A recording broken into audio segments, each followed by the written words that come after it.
Hello, my name is Tony. I know, I'm well aware of this. I keep harping on about how good the American cinema of the early 70s was. Like I'm some sad old fool eternally looking backwards through rose-tinted bins in a temporarily distorted fugue of terminal nostalgia. But my thoughts will keep turning to examples of validation, the evidence that proves the point. American movies were great and full of greatness, and even the most deeply woke up way inside their own assholes and pronoun-sated reality denier amongst the Gen Z and Gen Alpha Illuminati knows deep down at the very bottom of their dogmatic but oh so fragile and vacuous little souls that the American cinema of today is utter shit. How do I know they know? Because even they don't often turn out to see any of it. Pitch success against success. Barbie and Oppenheimer, undeniably financial hits, up against, Chinatown and The Godfather, undeniably financial and artistic hits. Then think about which ones truly speak the language of cinema, which ones understand the art, which ones will still have meaning in 50 years' time. I don't think it's gonna be The Doll and the Bomb. I might be wrong, I often am, but as I won't be around to find out either way, that doesn't matter much to me. Sorry, where was I? Walter Matthau. He was a highly regarded character actor in movies before he manifested a talent for comedy. In the early 70s, he opted again for the more drama-centric and appeared in 3 stellar thriller flicks, each in their own distinct ways pretty darn superb. There was Don Siegel's Charley Varrick, Stuart Rosenberg's The Laughing Policeman, and Joseph Sargent's The Taking of Pelham 1, 2, 3. The first 2 I've reviewed on the channel, so for the sake of completism, and because it's a cracking film, I've decided now is the time to take a look at Pelham 1, 2, 3. I've also just watched it again for the first time on Blu-ray, and that gave me a motivational boost. Before the term high concept became commonplace, there were genre flicks that fitted the bill. The Taking of Pelham 1, 2, 3 was one of them. The early 70s were a time of hostage taking and hijacking, sometimes for political reasons, sometimes by terrorists on an away day, often by opportunists out to cream a payout, ransom jockeys angling for cash. If some bright spark on a transatlantic flight, for a joke, stood up and shouted, "Stay in your seats, I'm taking this plane to Cuba," once the initial shock had worn off to be replaced by incandescent anger, all the passengers would have lined up to individually kick him in the balls and punch him in the face until he died. For travellers, it was a real worry, a fear, not something to make light of, and security, especially at airports, wasn't exactly stringent. You could smuggle on a bomb, machine gun, and a bazooka without too much trouble. Hollywood didn't do much to allay anyone's fears with blockbusters like Airport, in which the mad bomber, the usually personable Van Heffling, actually detonates the bomb in flight, and the pilot of the damaged plane is Dean Martin. Any passenger would feel their life expectancy dwindle and mortality stare them in the face right there. Dean fucking Martin. Where's Chuck Heston when you need him? Oh yeah, he'll be along later in another movie like this. The Taking of Pelham 1, 2, 3 brings the hijacking and hostage taking a good few steps closer to home. It's set on a subway train in the New York Underground, and the takers are a bunch of ruthless opportunists out for a $1 million payday. This will not end well.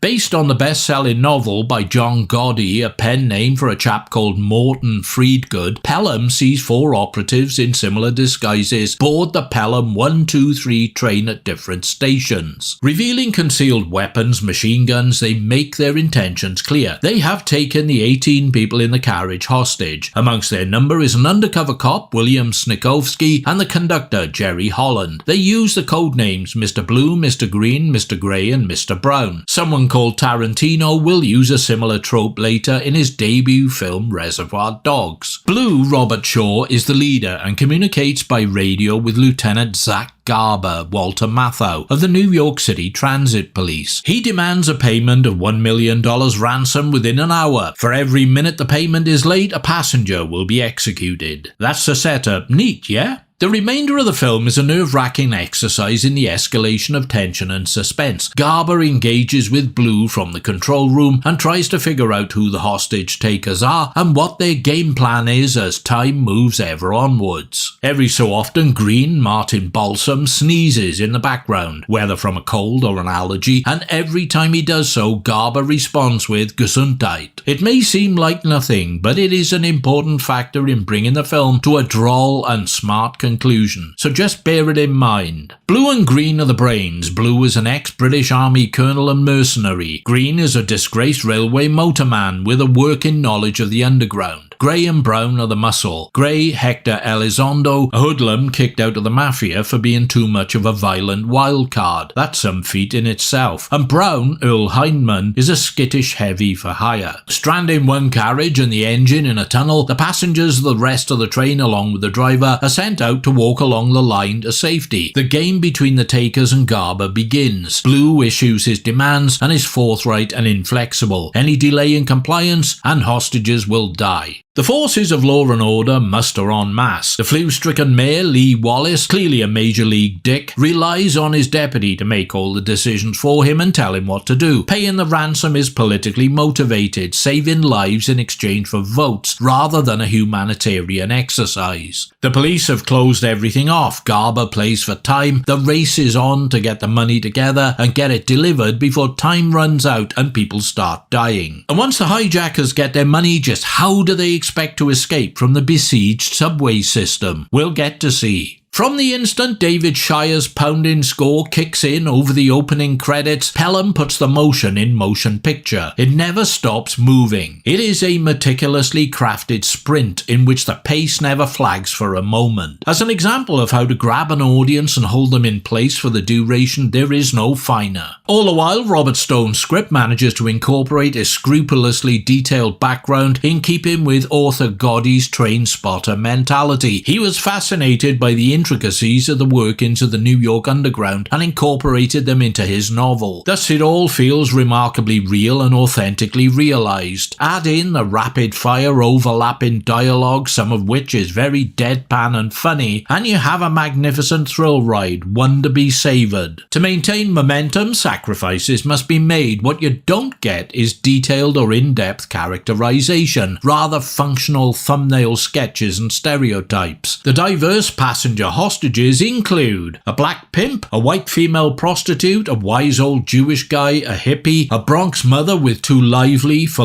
read fucking annoying sons, a businessman, some Hispanics, a gay man, and so on. Yet it doesn't seem to matter. It's all the stuff going on around them and their reactions that make it work, and they all seem like real people genuinely fearing for their lives. Beneath a schlubby and lugubrious facade of latent sarcasm, passive aggression, and pithy humour, Walter Matthau hides the persona of a sharp and skilled negotiator with no little investigative prowess. His interactions with Blue could have made for an entire film just on that basis, flipping between control room and train carriage. The world is expanded, though, to take in mercenary political machinations, the desperate assembly of the ransom money, and frantic cop car races and heart-stopping crashes in the city streets to deliver the dough before the deadline. We are reminded just how threatening and effective Robert Shaw could be as a cold-hearted and stoically ruthless screen villain. In a nod to his iconic Bond role of Donovan Red Grant in From Russia with Love, he adopts the same icy stillness and single-minded tempered steel resolve. When a cop in the tunnel accidentally looses off a bullet hitting Brown in the arm, Blue's execution of the conductor by machine gun is a shocking moment of cold-blooded retaliation. It dispels any shred of doubt about what Garber is dealing with here. Between them, Matthau and Shaw dominate the show performance-wise. Their final confrontation down in the subway is electrifying in more ways than one. The consistently reliable Martin Balsam is terrific as Green, the ex-motorman, and Hector Elizondo seriously effective as the untrustworthy Grey, a man too erratic and deranged for the mafia to tolerate. Only Earl Hindman's Brown seems borderline superfluous, like he's just there to make up the numbers. Director Sargent knows how to ratchet up the tension and keep the train on the track, so to speak. Pelham is his best work and looked like a surefire conduit to a glittering directorial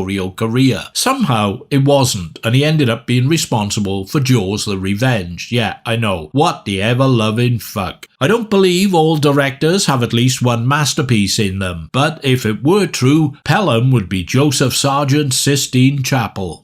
It was remade as a TV movie in 1998, which I haven't seen and have no burning desire to seek out. Then again, post 9/11 by Tony Scott, with Denzel Washington and John Travolta replacing Matthau and Shaw. Whilst I must confess to enjoying some of Scott's work, notably The Last Boy Scout and True Romance, in his approach he was a high-tech sledgehammer, and his Pelham 123 was ultra-glossy and vapid, a pale shadow of the original. If this is the only version you've seen, then you're doing yourself a disservice. Get the original up in you. It's not to be sneezed at. Thank you with gratitude for your time and attention. Breathe deeply and do whatever you want to do next. Hit like, don't like, comment, subscribe, be a patron of my Patreon thing, or make a welcome financial contribution via the thanks button. After a brief period of respite, I will be back. No idle threat. Take care for now, pilgrims.